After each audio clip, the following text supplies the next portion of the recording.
आप देख रहे हैं प्रवासी संदेश। नमस्कार, मैं हूँ मौसमी चंद्रा, पटना बिहार से। जो लोग मुझे जानते हैं उनके लिए तो मुझे अपना इंट्रोडक्शन देने की ज़रूरत ही नहीं है, लेकिन जो लोग मुझे नहीं जानते हैं उनके लिए मैं बता दूँ, मैं कवित्री हूँ, कहानीकार भी हूँ।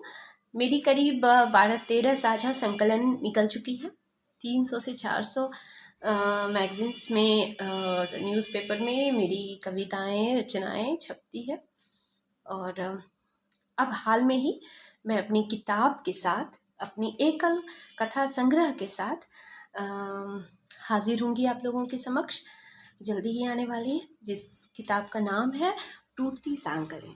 वो मेरी एकल कथा संग्रह है। तो प्रवासी संदेश के लिए आज मैं ये स्पेशल वीडियो इसलिए बना रही हूँ क्योंकि बहुत सारी बधाइयाँ ड्यूज़ रह गई थी। मैंने सोचा कि हम लोग आर्टिकल लिखते हैं, कविताएं लिखते हैं, कहानियाँ लिखते हैं, लेकिन प्रवासी संदेश के लिए फेस टू फेस रूबरू होना ज़रूरी है, क्योंकि इतना कुछ कर रहा है ये अखबार हमारे लिए जो कि आज के टाइम में लोग नहीं करते हैं। तो एक मुबारक बात तो बनती है। हाल में ही 5वीं वर्षगांठ मनाई है, स्थापना दिवस मनाया है प्रवासी संदेश ने, तो बधाई तो बनती है। और स्पेशल बधाई इसलिए भी क्योंकि 28 जुलाई को इसके एडिटर अरुण जी का जन्मदिन था। तो जन्मदिन के अवसर पे तो बहुत सारी बधाई आई। फिर भी मैं एक बार फिर से करना चाहूँगी कि अरुण जी, आपको जन्मदिन की बहुत सारी शुभकामनाएं। आप स्वस्थ रहें और इसी तरह ऊर्जावान रहें, और जिस शिद्दत से आप प्रवासी संदेश को चला रहे हैं उसी तरह चलाते रहें।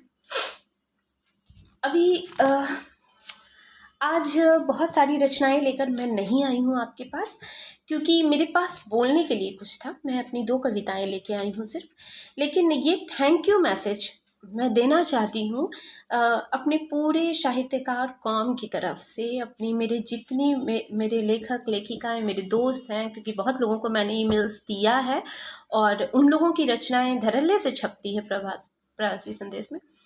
और रीज़न ये है कि अरुण जी कभी भी ये नहीं देखते कि नाम बहुत बड़ा है।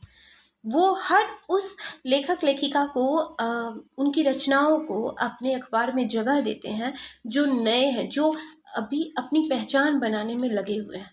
तो ये बहुत बड़ी खासियत है उनकी, और ये आसान नहीं होता है हर किसी के लिए करना, क्योंकि ज़रा सा भी कोई मैगज़ीन या न्यूज़पेपर ज़रा सा हिट होता है, फेमस होता है, तो वो बहुत ज़्यादा चूज़ी हो जाते हैं वो लोग रचनाओं में, और थोड़ी सी भी गलतियां हो तो वो उसे साइड में रख देते हैं।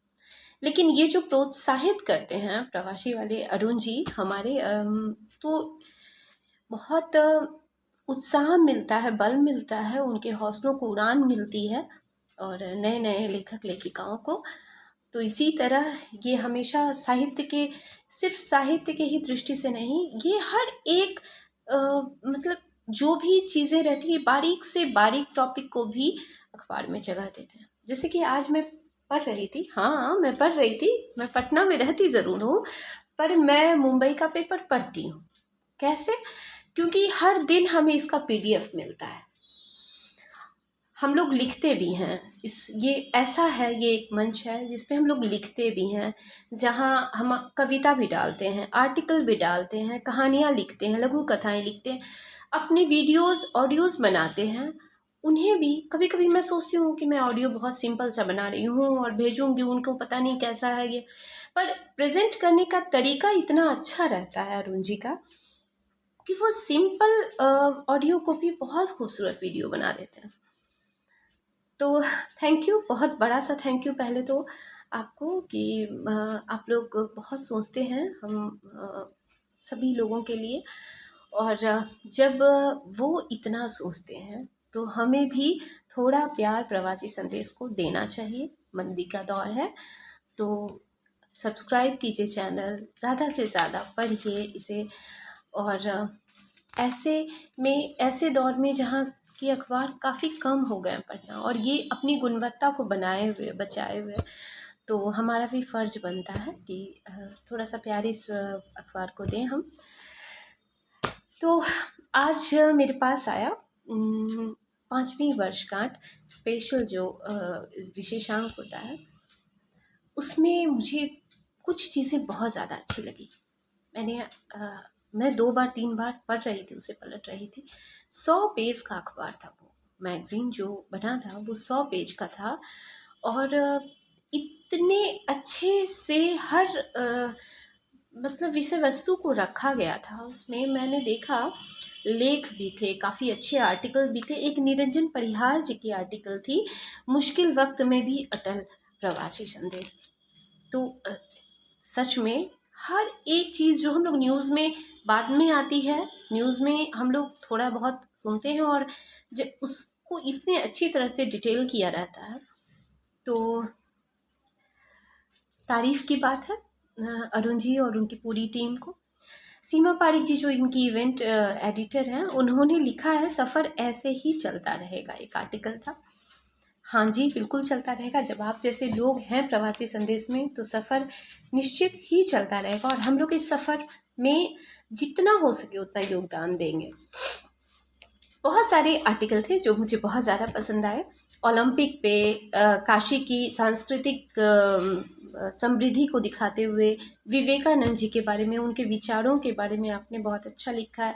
फिर एक रमेश सर्राफ जी थे, जिनकी एक कहानी मैंने पढ़ी कि जब पीरू सिंह से डर गया पाक, मुझे नहीं पता था और काफ़ी मैं पढ़ने में दिलचस्पी रखती हूँ, पर मुझे नहीं मालूम था। ये भी एक नया इंसिडेंट जानने को मिला। आज बहुत सारे मेरे मित्र हैं जो साहित्यकार मित्र, उनकी बहुत सारी रचनाएं मुझे मिली। बहुत अच्छा लगा देखकर। हम लोग आपस में बांट रहे थे, तुम्हारी भी छपी है, तुम्हारी भी छपी है। रीता मक्कर जी हैं, अनु सारस्वत जी हैं, दीप्ति सिंह, अनामिका जी, रीता तिवारी जी। तो बहुत अच्छा लगा सबकी रचनाएं देखकर और हैरानी हुई कि इतने सारी रचनाओं को कैसे मतलब इतने खूबसूरत ढंग से सजा करके अरुण जी ने पेश किया। तो थैंक यू बहुत छोटा वर्ड होता है, लेकिन फिर भी मैं बोलूँगी कि इसी तरह आप हमेशा हम सब के लिए जो भी आप करते हैं वो आप करते रहिए और हम लोग जितना हो सके इस प्रवासी संदेश को भरपूर प्यार देंगे। आज मैं अपनी 2 कविता लेकर आई हूँ और निश्चित ही अगली बार मैं आऊँगी एक अच्छी सी कहानी लेकर। कहानी मैं बहुत सारी लिखती हूँ और किताब से मैं अपनी कहानियाँ सुनाऊँगी आपको। मैंने पहले भी सुनाई है, आप मौसमी चंद्रा नाम से सर्च कीजिएगा प्रवासी संदेश में, आपको मिल जाएंगी मेरी रचनाएँ। और प्रवासी संदेश के लिए तो हमेशा जब भी मुझे वक्त मिलता है, मैं चाहती हूँ कि मैं कुछ ना कुछ अपना ऑडियो वीडियो ज़रूर यहाँ डालूँ। तो आज मैंने एक्चुअली आज ही लिखी है ये कविता, मैं उसे आपको सुना रही हूँ।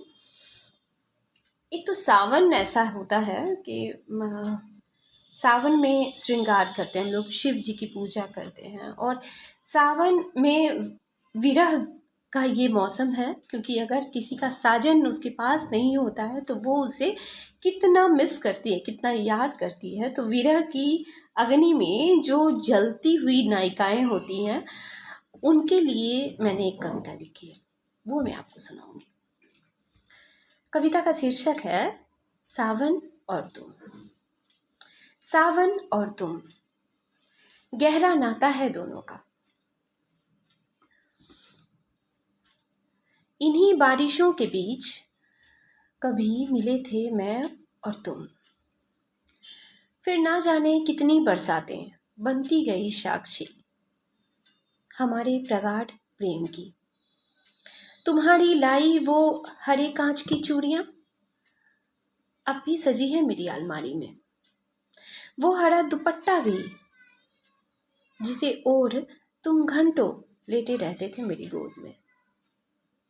जानती हूं मैं तुम में भी समाई होगी अब तक मेरी मेहंदी की खुशबू। आ जाओ प्रिय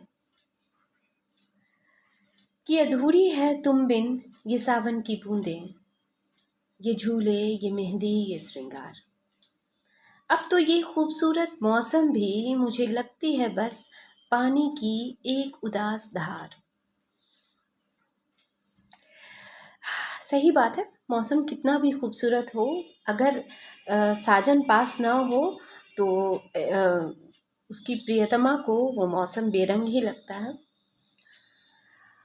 एक अगली है जो स्वाभिमानी स्त्री नाम से मैंने एक कविता लिखी थी, वो मैं चाहती हूँ आपको सुनाऊं। कठिन है ऐसी स्त्री से प्रेम करना, कठिन है ऐसी स्त्री से प्रेम करना जो सच को सच और झूठ को झूठ बोलने का दम रखती है, जो पुरुषों के अहम के लिए नहीं मांगती माफी, बेवजह झुकना नहीं जानती, न सर झुकाकर चलती है किसी पुरुष के पीछे, सीढ़ियां चढ़ने के लिए, सड़क पार करने के लिए नहीं थामती किसी पुरुष का हाथ, हर बार वो नहीं करती समझौते, अपनी स्वार्थ सिद्धि के लिए नहीं चाटती किसी के तलवे, न सहती है किसी के अहंकार को, अपने उसूल नियम व शर्तें वो खुद बनाती है, स्वीकार नहीं करती किसी की प्रभुता, बस तब तक जब तक वो नहीं पड़ती किसी के प्रेम में। ज्यों ही उसकी सांसों में समाती है सच्चे प्रेम की सुगंध, उसे दिखती है उम्मीद की किरण, परे रख देती है वो अपने सारे उसूल आदर्श, बन जाती है एक नदी, सब कुछ जैसे समर्पित करने समंदर को वो खुद ही बांध लेती है अपने इर्द गिर्द प्रेम का धागा, और सर झुकाकर स्वीकार कर लेती है प्रेम का हर बंधन। तो प्रेम से आप एक स्त्री के दिल को जीत सकते हैं। आत्मस्वाभिमानी जो भी स्त्री होती है उसे केवल प्रेम से जीता जा सकता है। इवन कि स्त्री को भी आप प्रेम से ही जीत सकते हैं। स्वाभिमान तो हर स्त्री में होता है, लेकिन स्त्रियों का स्वभाव होता है समझौते करना, तो वो समझौते बहुत ज़्यादा करती है। एक कविता जो मैंने आज लिखी है, मैं चाहती हूँ वो मैं आपको सुनाऊँ।